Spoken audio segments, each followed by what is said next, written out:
In this video, I'll show you how to fix Clash Royale not sending verification code.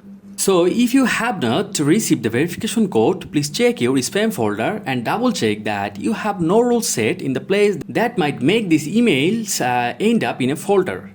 Searching your inbox with Supercell ID should find the emails with the verification code. And please note that only the very latest verification code sent to you will be work.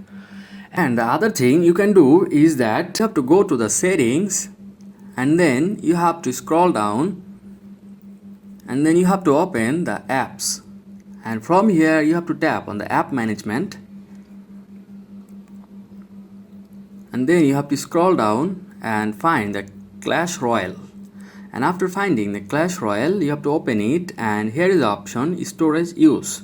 You have to tap on that and then you have to clear the cache, and after clearing the cache you will have to restart the Clash Royale game. This might fix Clash Royale not sending verification code.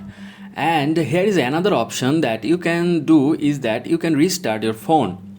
Sometimes restarting your phone can solve many problems. So here's how you can fix Clash Royale not sending verification code. Thank you.